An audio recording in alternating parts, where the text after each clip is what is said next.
নমস্কার, আশা করি সকলে খুব সুস্থ আছেন এবং ভালো আছেন। থুজা, যার পুরো নাম হচ্ছে থুজা অক্সিডেন্টালিস, এই ওষুধটি কিন্তু শরীরের বিভিন্ন এক্সটার্নাল গ্রোথে এবং বিশেষ করে আঁচিলের ক্ষেত্রে এই থুজার ব্যবহার কিন্তু প্রায় অনেকেই জানেন এবং আমাদের ক্লিনিকেও কিন্তু প্রচুর পেশেন্ট এসে বলেন যে ডাক্তারবাবু, থুজা ওষুধটি আমি ব্যবহার করেছি, আমার এরকম আঁচিল হয়েছিল। এবং এরপরে যেটা আমরা জানি সেটা হলো যে অনেক পেশেন্ট বলেন যে আমি ব্যবহার করার পরে খুব ভালো রেজাল্ট পেয়েছি, আবার অনেকে বলেন যে না, দীর্ঘদিন ব্যবহার করেও কোনো রেজাল্ট পাইনি। তাহলে এই যে থুজা, এই ওষুধটি এক্স্যাক্টলি কিভাবে ব্যবহার করলে শরীরের বিভিন্ন এক্সটার্নাল গ্রোথের ক্ষেত্রে ম্যাক্সিমাম বেনিফিট পাওয়া যায়, বিশেষ করে আঁচিলের ক্ষেত্রে, এবং কোন পোটেন্সি ব্যবহার করলে, কতদিন ব্যবহার করলে আমরা ম্যাক্সিমাম বেনিফিট পেতে পারি, এই নিয়েই কিন্তু আজকের এই ভিডিওটি আমি আজকে তৈরি করছি।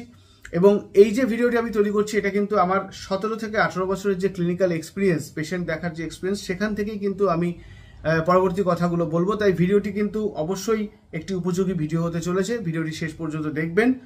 তো ফ্রেন্ডস, আমি ডক্টর সুদীপ ভট্টাচার্য এবং আপনারা দেখছেন হোমিওপ্যাথি ফর অল। চলুন তাহলে শুরু করা যাক।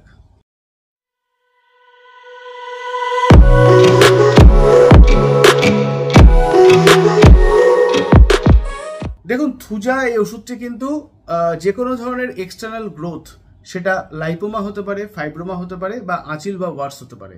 ছোট করে বলে দিই যে লাইপোমা কি না, শরীরের যে ফ্যাট টিস্যু থাকে, সেই ফ্যাট টিস্যু থেকে তৈরি হওয়া এক ধরনের এক্সটার্নাল গ্রোথ। সেগুলো পেটের কাছে হতে পারে, পিঠের কাছে হতে পারে, হাতের কাছেও অনেকের হয়, তবে মূলত পেট বা পিঠের কাছেই ম্যাক্সিমাম ক্ষেত্রে আমরা এই লাইপোমা দেখে থাকি। এবং এই লাইপোমার ফিচার হলো যে এগুলো খুব নরম ধরনের হয়, একটু তলতল ধরনের করে, ধরলে পরে দেখবেন যে জায়গাটা একদম সফট, হার্ড একদমই নয়। এগুলোকে আমরা লাইপোমা বলে থাকি। এক্ষেত্রে কিন্তু এই থুজা ওষুধটি ব্যবহার করে আমরা খুব ভালো রেজাল্ট পাই। এছাড়া ফাইব্রোমা যেগুলো হয়, সেগুলো শরীরের যে ফাইব্রাস টিস্যু বা কানেকটিভ টিস্যু থাকে, সেখান থেকে তৈরি হওয়া এক ধরনের এক্সটার্নাল গ্রোথ। এগুলোও কিন্তু একটু নরম ধরনের হয়, তবে একটু লম্বাটে বা ঝুলে গেছে এরকম অনেকটা দেখে মনে হয়। দেখে মনে হবে যেন স্কিনেরই কোনো একটা অংশ যেন ঝুলে রয়েছে শরীরের কোনো একটা অংশ থেকে। এবং অবশ্যই সেটাই নরম ধরনের হয়, হার্ডনেস একদমই থাকে না। এটাকে আমরা বলি ফাইব্রোমা।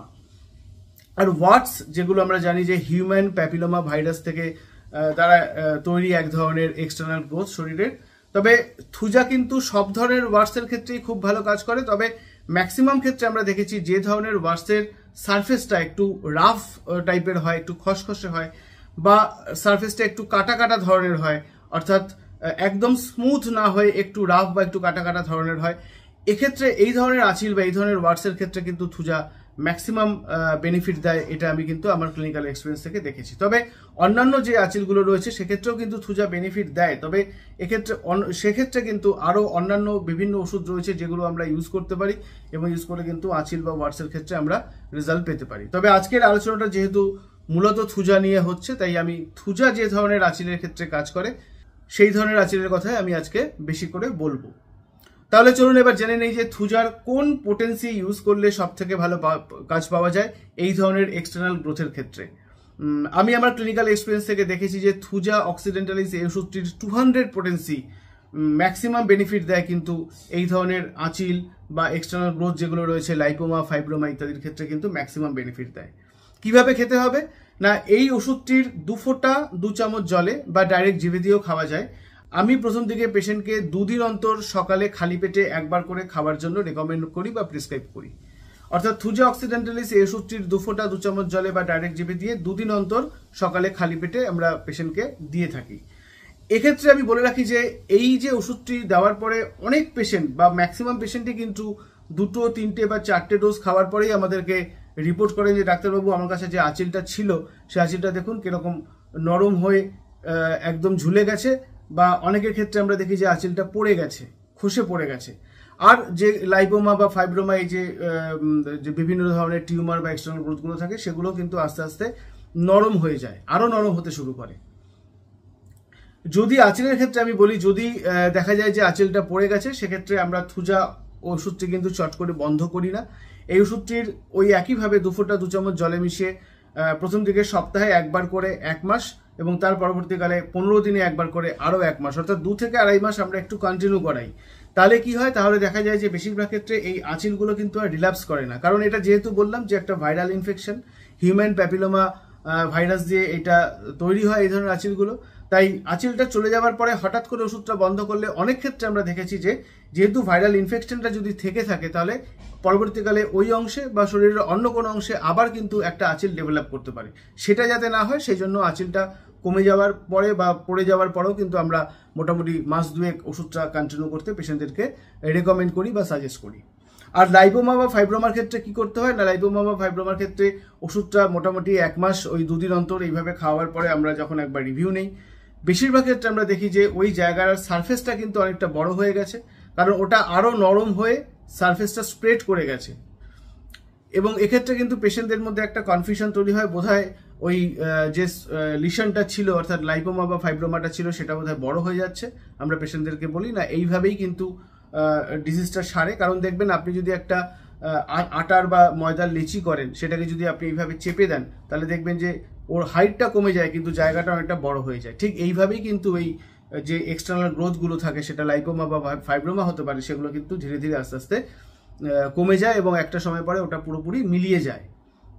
যদি দেখা যায় যে ওটা পুরোপুরি মিলিয়ে গেছে, সেক্ষেত্রে আমরা এই থুজা এই ওষুধটির একইভাবে অর্থাৎ 2 ফোঁটা 2 চামচ জলে প্রথম দিকে সপ্তাহে একবার, তার পরবর্তীকালে 15 দিনে একবার, এইভাবে আরও 2 মাস মতো পেশেন্টকে রিপিট করতে বলি, যাতে পরবর্তীকালে এই লাইপোমা বা ফাইব্রোমাটা আবার রিল্যাপস না করে। এইভাবে কিন্তু থুজা ব্যবহার করলে আমরা দেখেছি যে অর্থাৎ থুজা অক্সিডেন্টালিস এই ওষুধটির 200 পোটেন্সি ব্যবহার করলে আমরা দেখেছি যে এই ধরনের এক্সটার্নাল গ্রোথের ক্ষেত্রে সেটা লাইপোমা, ফাইব্রোমা বা আঁচিল বা ওয়ার্ডস যেটাই হোক না কেন, আমরা ম্যাক্সিমাম বেনিফিট পেতে পারি। পেশেন্টরা কিন্তু ম্যাক্সিমাম ক্ষেত্রে এইভাবেই ওষুধটাকে খেলে বা এইভাবে ইউজ করলে কিন্তু ম্যাক্সিমাম তারা বেনিফিট পেতে পারে। তবে আঁচিলের ক্ষেত্রে কিন্তু আমরা খাওয়ার ওষুধের সাথে সাথে একটা এক্সটার্নাল অ্যাপ্লিকেশনও পেশেন্টদেরকে রেকমেন্ড করি বা প্রেসক্রাইব করি, সেটি হলো থুজা অক্সিডেন্টালিস এই ওষুধটিরই মাদার টিংচার। এটা কিভাবে ইউজ করবেন, এটা এই মাদার টিংচার এই ওষুধটির দিনে 2 বার করে বা 3 বার করে অল্প পরিমাণে নিয়ে সেটা দেখতে হবে যে আঁচিলটা কতটা বড় বা কতগুলো আঁচিল রয়েছে, অনেকের ক্ষেত্রে মাল্টিপল আঁচিল থাকে। সেইভাবে একটা পরিষ্কার কাপড়ের মধ্যে অল্প পরিমাণে ওই লোশনটা নিয়ে বা মাদার টিংচারটা নিয়ে ওই কাপড়টিকে তারপরে ওই আঁচিল যেসব জায়গায় আছে সেটা একটা বা একাধিক হতে পারে, একটু ঘষে ঘষে একটু সময় ধরে 5 মিনিট 7 মিনিট বা 10 মিনিট সময় ধরে কিন্তু দিনে 2 বার বা 3 বার করে আমরা পেশেন্টদেরকে ওটা লাগাতে বলি। এই খাবার ওষুধের সাথে সাথে অর্থাৎ থুজা 200 এই ওষুধটি খাবার সাথে সাথে যদি আঁচিলে একইভাবে থুজা মাদার টিংচার এই ওষুধটি লাগানো যায়, তাহলে আমরা দেখেছি কিন্তু এই যে আঁচিল বা ওয়ার্ডস এটা কিন্তু খুব তাড়াতাড়ি কমে যায়, চুপসে গিয়ে মিশে যায় বা অনেক ক্ষেত্রে বা বেশিরভাগ ক্ষেত্রে কিন্তু আঁচিলটা পড়ে যায়। তবে লাইপোমা বা ফাইব্রোমার ক্ষেত্রে যে এক্সটার্নাল গ্রোথগুলো হয় সেক্ষেত্রে কিন্তু থুজা মাদার লাগাবার কোনো প্রয়োজন নেই। সেক্ষেত্রে খাবার ওষুধটি খেলেই শুধুমাত্র খুবই ভালো রেজাল্ট পাওয়া যায় এবং সেটাই কিন্তু এনাফ। তাহলে আশা করি এই থুজা অক্সিডেন্টালিস এই ওষুধটির 200 পোটেন্সি এই ধরনের শরীরের বিভিন্ন এক্সটার্নাল গ্রোথের ক্ষেত্রে কিভাবে আপনি ব্যবহার করবেন, কিভাবে খাবেন, কতদিন ধরে খাবেন এবং থুজা মাদার টিংচার বিশেষ করে আঁচিলের ক্ষেত্রে কিভাবে লাগাবেন বা কতদিন ধরে লাগাবেন, এই সম্বন্ধে আপনাদের একটা কংক্রিট আইডিয়া তৈরি হয়েছে। আশা করি ভিডিওটি ভালো লেগেছে, আর যদি ভালো লাগে তাহলে অবশ্যই লাইক, শেয়ার এবং সাবস্ক্রাইব করার অনুরোধ থাকলো। আর যদি নির্দিষ্ট কোনো কোশ্চেন থাকে এই টপিক সম্বন্ধে, সেটাকে আমাকে অবশ্যই কমেন্ট বক্সে কমেন্ট করে জানাবেন। আর যদি নির্দিষ্ট কোনো টপিক সম্বন্ধে ভিডিও করার কোনো অনুরোধ থাকে, সেটাকেও কিন্তু কমেন্ট বক্সে কমেন্ট করে জানাতে পারেন। আজ তাহলে আপাতত এত অবধি, খুব শীঘ্রই দেখা হবে নতুন কোনো ভিডিওতে, নতুন কোনো টপিকস নিয়ে। সুস্থ থাকবেন, ভালো থাকবেন এবং আনন্দে থাকবেন। নমস্কার।